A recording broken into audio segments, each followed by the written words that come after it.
Ya, selamat siang pemirsa. Senang sekali saya Zia Ul Hikmah kembali bisa hadir di sini menyapa Anda. Dan kali ini saya berada dengan salah satu tokoh atau tokoh sentral penanganan COVID-19 di Gorontalo. Sekaligus juga tokoh ini merupakan ketua dari BPBD Provinsi Gorontalo dan sekretaris Satgas penanganan COVID-19 Gorontalo. Langsung saja kita sapa. Di samping kita ada Bapak Sumarwoto. Selamat siang Bapak Sumarwoto. Ya, selamat siang. Assalamualaikum warahmatullahi wabarakatuh. Waalaikumsalam. Ya, benar sekali. Namanya bagus banget itu. Terima kasih Bapak. Nama doa itu. Amin, amin. Oke Bapak. Ya, kita tahu bersama ya bahwa COVID-19 ini sudah menjadi masalah global gitu. Bahkan seluruh dunia menghadapi masalah yang sama, ya ini COVID-19. Nah, mungkin Bapak bisa menceritakan bagaimana perkembangan COVID-19 yang ada di Gorontalo, Pak? Iya, baik. Terima kasih, Dik Zia ya. Di Gorontalo, kasus COVID ini sebenarnya kita termasuk provinsi yang agak akhir ya, terkena positif, tepatnya tanggal 10 April ya. Jadi Nusa Tenggara Timur dengan Gorontalo itu hampir bersamaan. Kita di provinsi terakhir yang terdampak. Nah, pada saat itu langsung digelar rapat Forkopimda yang dipimpin oleh Bapak Gubernur langsung, disepakati bahwa kita isolasi karena pada saat itu dari yang terkonfirmasi positif itu adalah salah satu jamaah yang ikut pertemuan di Goa. Itu jumlahnya ada sekitar 300 orang. Diputuskan oleh Pak Gubernur bersama Forkopimda isolasi di Mesaji 300 orang itu dengan tahapan diundang dulu di kabupaten kota, kemudian diantar ke Mesaji. Nah, setelah itu timbul klaster-klaster ya. Jadi klaster yang pertama dari pasien 01, keluarganya kena, tetangganya kena. Kemudian ada pasien juga berikutnya, ada yang di Marisa, kemudian di Kabupaten Gorontalo dan seterusnya. Baru ada ketambahan klaster dari Kaltara, dari penumpang kapal Sapu Nusantara yang dari Kaltara turun di Gorontalo. Kemudian ada klaster lagi dari Sukabumi, klaster Sukabumi.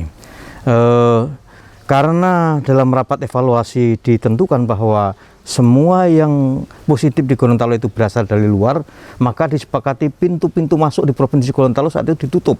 Darat, laut, udara, kita tutup. Ya, memang pada saat itu banyak reaksi masyarakat, kenapa harus begini dan seterusnya. Bahkan Bapak Gubernur mengusulkan untuk PSBB dan itu disetujui oleh Menteri Kesehatan. Nah, dari hari ke hari kasus ini bertambah ya. Dari masing-masing klaster, baik itu klaster Padipu Ulu, kemudian Ipilo, kemudian ada klaster Temura Butao, ada klaster yang dari Sukabumi dan lain sebagainya, bertambah.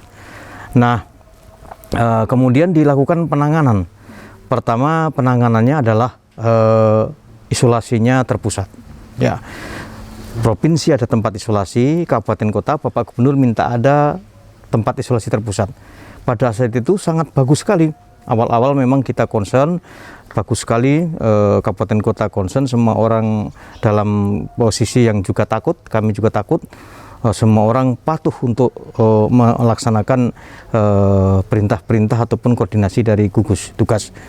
Kabupaten Gorontalo ada tempat segini di Wisma Atlet, kemudian Bune Bulango ada di LPMP, provinsi ada di Badan Diklat, Mes Haji, dan seterusnya. Itu ditaati dengan baik sehingga dalam kurung boleh April, Mei, Juni itu terkendali dan pertambahannya itu sangat lambat sekali. Nah, selesai PSBB tahap 3, PSBB ini ada 3 kali. Tahap 1 ya itu tanggal 4 sampai tanggal 14 ya, Mei, kemudian tanggal 2-nya tanggal 18 sampai tanggal 28, tahap 3-nya tanggal 1 sampai tanggal 14 Juni. Selesai saat itu ada kebijakan dari pusat yang ada pelonggaran-pelonggaran, relaksasi-relaksasi. Sehingga karena ini pertimbangannya masalah ekonomi, sudah PSBB di mana-mana ditutup, kegiatan masyarakat dibatasi, dampaknya apa? Ekonomi. Ya, banyak orang yang punya usaha harian, pendapatannya bukan hanya berkurang, tidak ada pendapatan lagi, banyak yang di PHK dan lain sebagainya. Maka pemerintah pusat juga menginstruksikan untuk adanya relaksasi-relaksasi. Tentu kalau pusat sudah menginstruksikan begitu, gubernur, bupati, wali kota harus patuh. Kita juga melakukan relaksasi. Selesai tahap 3, ada pelonggaran-pelonggaran. Nah, ketika ada pelonggaran itulah kita agak terlena. Masyarakat juga beranggapan bahwa oh ini sudah new normal. Ya, ada istilah baru new normal lain, masih ingat itu, semua orang beranggapan ini sudah normal, tidak pakai masker, tidak jaga jarak, bahkan lembaga-lembaga yang mengadakan tempat-tempat pesta sudah mulai pesta, ada bintek-bintek, pertemuan-pertemuan dan lain sebagainya, yang itu pada saat PSBB memang ditutup betul, tidak boleh dilaksanakan. Nah pada saat itu sehingga ada lonjakan-lonjakan dan seterusnya. Namun demikian, walaupun Gorontalo ini ada kasus naik turun, alhamdulillah sampai saat ini kita juga angkanya belum tembus 3.000, totalnya dari kemarin itu 2.775. Nah, angka itu kalau dibandingkan dengan provinsi yang lain kita masih di bawah, tapi kita juga tidak boleh berbangga dengan itu, tidak boleh lengah. Ya, yang sembuh juga banyak. Jadi Gorontalo ini kita masuk termasuk ranking 2 nasional kita yang angka kesembuhannya sangat tinggi. Kita di atas 80%. Kemudian yang meninggal juga kita saat ini 78 orang atau boleh dibilang 2,8%. Kalau kita bandingkan dengan angka nasional yang meninggal itu 3,6%. Angka kesembuhan nasional 75,1%. Kita tinggi, kita 84,6%. Nah, ini menggambarkan bahwa upaya yang dilakukan baik oleh gugus tugas provinsi, kabupaten kota ini ada sinergitas yang sangat baik. Oke Bapak, ya benar sekali ya. Ketika new normal itu banyak sekali masyarakat ya kebanyakan yang mulai acuh gitu ya dengan protokol kesehatan. Nah kemudian Bapak apa tindakan dari BPBD sendiri nih Pak untuk menekan angka tersebarnya kasus COVID-19 sendiri di Gorontalo? Baik, kalau BPBD ini kan fungsinya koordinasi. Kami banyak di bidang pencegahan. Oleh karena itu kami meningkatkan upaya-upaya pencegahan. Pada saat itu kami bekerja sama dengan TNI Polri, yang pertama mengadakan sosialisasi. Ada sosialisasi walaupun sudah new normal, kami menggandeng para Kapolsek, para Danramil, kita fasilitasi dengan kita sewakan mobil, kita fasilitasi dengan alat komunikasi untuk bisa melakukan sosialisasi sampai ke desa-desa. Karena apa? Kebanyakan orang-orang yang dari luar karena menganggap ini sudah new normal berbondong-bondong datang ke kota. Padahal di kota banyak juga orang yang sudah terkena. Itu yang membuat penyebaran juga tambah banyak ketika setelah akhir daripada PSBB 3 ini ada pelonggaran-pelonggaran. Iya. Oke baik Pak, sesuai dengan tugas dari BPBD di Satgas Penanganan COVID-19 bahwasanya BPBD ini berfungsi sebagai koordinator antar instansi seperti itu ya Pak ya. Nah, apakah ada kendala Pak dengan fungsi dan tugas dari BPBD sendiri? Baik, namanya tugas ini selalu juga ada hambatan-hambatan dan kendala-kendala. Yang pertama kendalanya ya sering ada ego sektoral.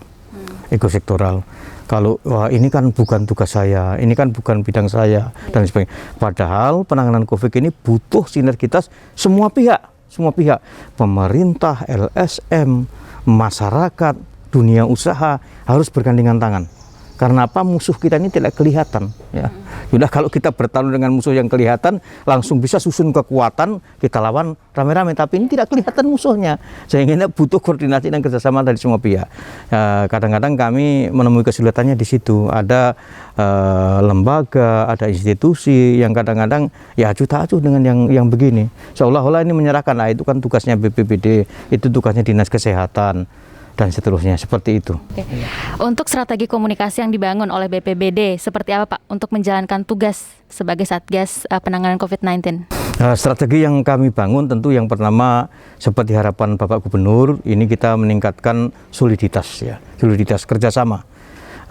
Karena di era pandemi ini kita kan tidak boleh tatap muka, maka pertama setiap minggu itu Bapak Gubernur menginstruksikan kita untuk melakukan rapat evaluasi dan koordinasi. Jadi setiap hari Kamis itu ada rapat Forkopimda diperluas dengan Bupati Wali Kota, tapi lewat online. Sehingga laporan-laporan, perkembangan penanganan dan kondisi terkini daerah itu langsung diakomodir dan diterima langsung oleh Bapak Gubernur sama-sama dengan Satgas. Saat itu juga kalau ada kebijakan-kebijakan langsung dibicarakan, diputuskan secara bersama. Jadi menggunakan Vicon dalam hal koordinasi ini sangat efektif sekali. Iya benar. Kemudian kita akan membahas tentang PSBB ya Pak ya, karena kan ini PSBB memang rencananya akan diberlakukan kembali seperti itu. Nah, jika memang benar diberlakukan kembali, apakah ada hal baru yang akan ditambahkan dalam PSBB baru? Nah, pemirsa tetap dengan kami sesaat lagi.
Ya, baik pemirsa, sesuai dengan yang tadi saya tanyakan pada segmen sebelumnya bahwa ini rencananya PSBB jika benar akan diberlakukan kembali Bapak ya.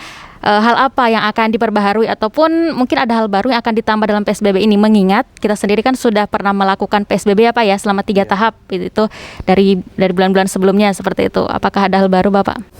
Baik Dek, wacana PSBB ini memang dibahas di rapat tingkat pimpinan Bapak Gubernur, Forkopimda yaitu Pak Danrem, Pak Kapolda, Pak Kajati.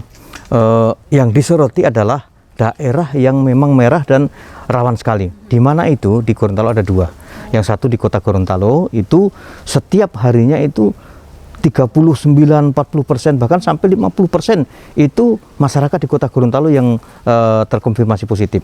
Yang kedua masyarakat di Kabupaten Gorontalo. Tapi Gorontalo ini berimbas dari kota. Nah, di rapat Forkopimda itu disepakati bahwa harus ada langkah baru untuk memutus mata rantai virus corona ini.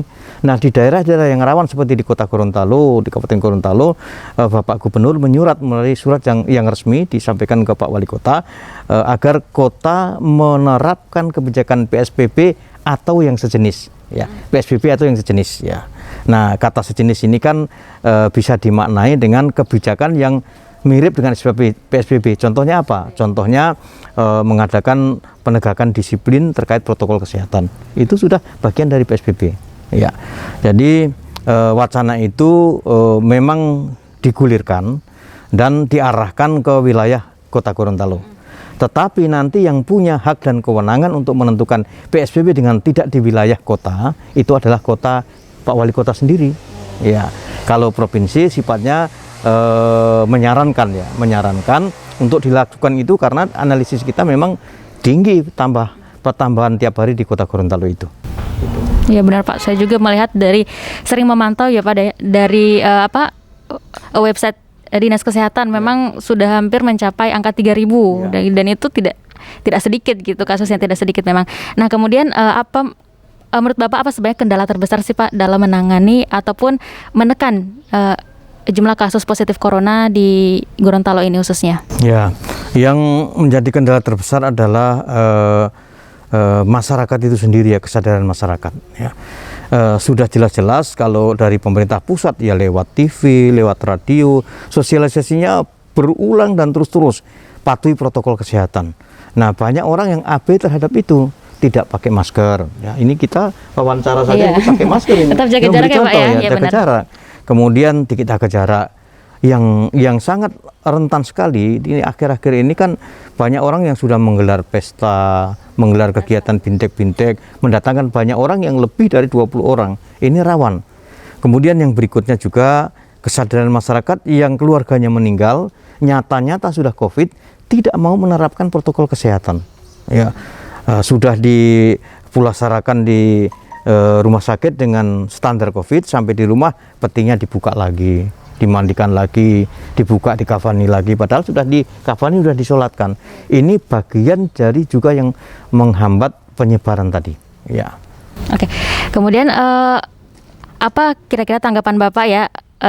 Karena Gorontalo kan kemarin sempat malah menjadi provinsi terakhir yang terpapar COVID-19 dan sekarang ada di urutan sekitar 20 sampai ya 20-23 seperti itu. Dan apa yang perlu diperbaharui dari itu, Pak?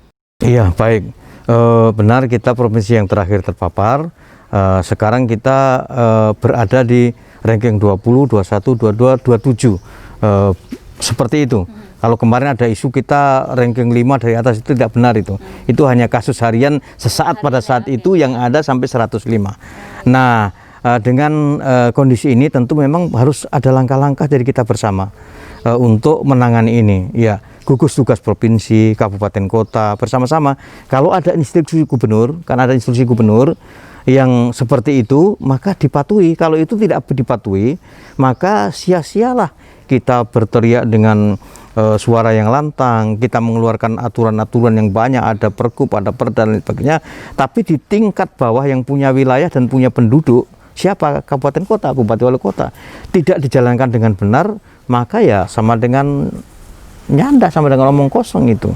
Oleh karena itu diminta kepada gugus tugas yang di bawah, ada di kabupaten, ada di kecamatan, ada di sampai gugus desa, ini mari kita bekerja sama. Yang perlu ditumbuhkan kesadaran bahwa saat ini masih berlangsung nih pandemi.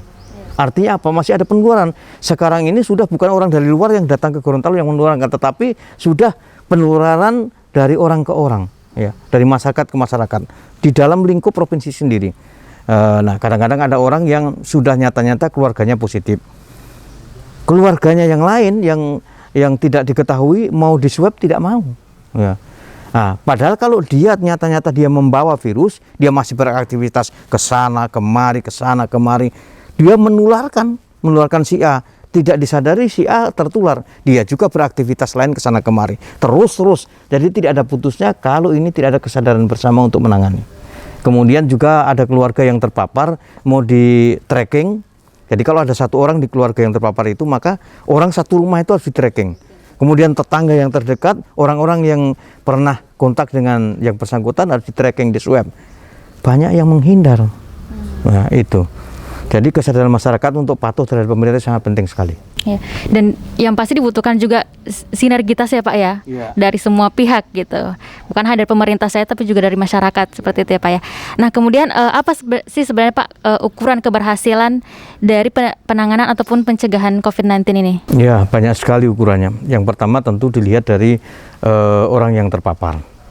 Yang kedua dilihat dari tingkat kesembuhan. Ini bagian dari penanganan. Pernah ada yang tanya ke kami, kami pernah live di RRI, baru ada orang yang nelpon gitu. Pak Sumarwoto sebagai sekretaris gugus tugas, kami lihat masyarakat sekarang sudah abai dan tidak percaya lagi dengan pemerintah terkait dengan penerapan protokol kesehatan. Ini karena apa? Karena orang yang meninggal sedikit gitu, dibilang begitu. Nah, saya jawab balik, justru karena yang meninggal sedikit itu adalah keberhasilan penanganan. Jadi yang meninggal kita kan 2,8%. Kalau di nasional 3,6%. Yang meninggal sedikit ini adalah bagian dari keberhasilan tim gugus tugas menangani itu. Nah, pertanyaannya apakah kita nunggu banyak yang meninggal baru orang mau patuh gitu? Tambah parah kalau begitu. Oleh karena itu, mumpung masih sedikit yang korban sampai meninggal ini, yang meninggal kebanyakan memang komorbid, ada penyakit bawaan, ada orang kena stroke, ada diabetes dan lain-lain, tapi ada sumbangan dari COVID juga, dia kena COVID langsung meninggal. Nah ini kebanyakan orang yang tidak yakin dengan itu, karena tidak ada yang murni COVID langsung meninggal sehingga masyarakat tidak yakin dan lain sebagainya. Itu saya kira harus ditepis jauh-jauh yang seperti itu.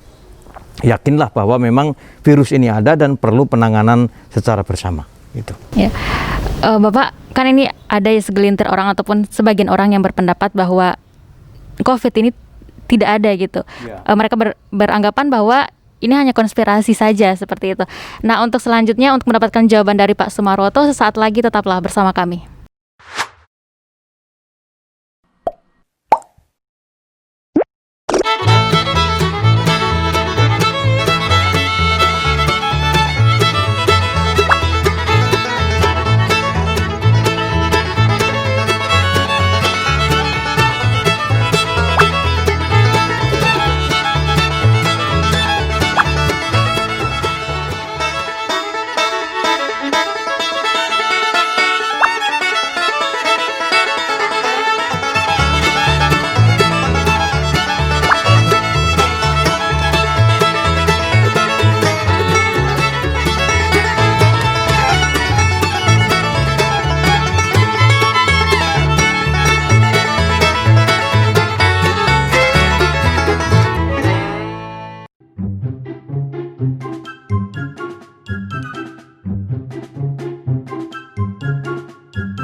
Ya, pemirsa, terima kasih Anda masih bersama kami, masih dengan Bapak Sumarwoto di sini. Kita akan langsung mendengar jawabannya dari Bapak Sumarwoto yang tadi, Pak ya. Apa pendapat Bapak gitu terkait segelintir orang yang berpendapat ini tidak benar gitu. Ini hanya konspirasi semata gitu. Bagaimana menurut Bapak? Pertama saya katakan waduh itu ya. Waduh, kok ada orang banyak yang punya kesan begitu. Saya kira ini satu image yang betul-betul salah ya, betul-betul salah. Jadi coba kita cermati betul data-data korban COVID ini. Banyak berita yang melihat TV, lewat koran, lewat radio, lewat internet. Sangat luar biasa dampaknya. Di Indonesia saja itu sudah ada 299.000 yang terpapar. Kemudian sembuh 225.000 dan meninggal itu sudah 11.000. 11.000 orang meninggal. Nah, kalau sudah banyak data seperti itu, bahkan dokter meninggal. Ya, kalau kurang apa dokter ini pengetahuannya? Ya, karena banyak kontak dengan pasien meninggal. Maka isu yang seperti itu mohon kita tepis sama-sama. Virus ini memang ada. Jadi memang ada. Banyak orang aktivis yang anti masker, anti COVID dan lain sebagainya, ternyata terakhir mereka kena. Ada orang Amerika yang seperti itu, saya lupa namanya, nanti sudah napas tinggal satu-satu baru dia menyerukan kepada masyarakat bahwa benar virus itu memang ada. Jadi masyarakat Indonesia jangan ikut yang seperti itu. Korban sudah tinggal napas satu-satu baru sadar kalau virus ada. Virus memang ada, datanya sangat lengkap sekali, sangat konkret, nyata. Jadi mari masyarakat berpikir positif, berpikir ilmiah. Berpikir ilmiah itu apa? Berdasarkan fakta dan data. Faktanya memang ada orang sakit, faktanya memang ada orang meninggal, datanya sudah banyak, beribu-ribu yang terkena, yang meninggal juga sudah ribuan. Jadi saya minta kepada masyarakat, Jangan percaya berita-berita hoax yang seperti itu. Kita tangkal rame-rame, ya. Jadi kita tangkal rame-rame, mulai dari media sosial. Ini yang parah sekali media sosial ini. Kemudian yang kedua melalui TV, ini petugas-petugas nasional. Kemudian juga kalau di daerah ada radio dan seterusnya. Kita tangkal isu-isu hoax yang seperti itu. Ya. Saya setuju sih Pak mengenai tadi statement Bapak tentang kita harus benar-benar memberikan atensi pada ya protokol kesehatan dan juga kepada media-media yang saat ini justru lebih banyak menyebarkan berita-berita hoax seperti itu. Ya tentunya itu akan mengganggu kita untuk berpikir secara secara kritis seperti itu. Ilmiah ya, berpikir ya, secara ilmiah ya. juga. Nah, kemudian apakah ada prediksi ataupun kapan kira-kira pandemi ini akan berakhir, Bapak? Ya, saya jawab yang terakhir. Prediksi kapan pandemi ini akan berakhir ini belum ada. Jadi dunia internasional yang penuh dengan pakar-pakar belum berani, WHO ya, yaitu belum berani memprediksi kapan berakhir. Nah, demikian juga dengan di Indonesia, ini masih banyak sekali pertambahan, terutama di kota-kota besar ya. Setiap kota-kota besar itu pasti pertambahannya banyak, DKI, Surabaya, Semarang, Jogja, termasuk Gorontalo di kota Gorontalo. Jadi karena pemerintah pun belum ada ahli yang mampu memprediksi itu, maka kita jaga sama-sama. Pencegahan, utamanya di pencegahan. Pencegahan dengan apa ya? Protokol kesehatan, pakai masker seperti ini, jaga jarak, kemudian cuci tangan, hindari kerumunan. Iya. Kemudian nih Pak, ya terakhir, selama menunggu pandemi COVID-19 ini berakhir gitu ya Pak, apa sih yang harus dilakukan oleh masyarakat? Ya, saya kira yang dilakukan oleh masyarakat mematuhi himbauan dari pemerintah. Sudah sangat jelas sekali ya. Jadi dalam setiap saat dimanapun berada, tegakkan protokol kesehatan. Yang pertama pakai masker, yang kedua mencuci tangan dengan sabun di air yang mengalir. Ini virus ini mati dengan sabun, gampang sekali sebenarnya. Kemudian yang ketiga jaga jarak ya, jaga jarak dengan orang lain, dan yang terakhir sekali tentu jaga imunitas kita, kekebalan tubuh kita. Jadi virus ini dia tidak akan mampu menembus badan kita kalau tubuh kita ini imunnya kuat gitu. Kita memiliki kebugaran yang baik, kesehatan yang baik. Caranya apa? Caranya istirahat yang cukup, kemudian makan asupan yang memang mencukupi kebutuhan tubuh gitu. Iya benar sekali ya pemirsa ya, bahwa memang COVID-19 ini bisa dicegah dengan melakukan 3M tadi, yakni memakai masker, menjaga jarak, dan juga mencuci tangan dengan sabun. Selain itu, kita juga harus menjaga imunitas tubuh dengan istirahat yang cukup, berolahraga, dan juga mengonsumsi makanan yang sehat. Sebelumnya saya ucapkan terima kasih banyak ke Bapak Sumarwoto yang sudah berkenan untuk kami wawancarai. Dan sampai di sini kebersamaan kita. Sampai jumpa.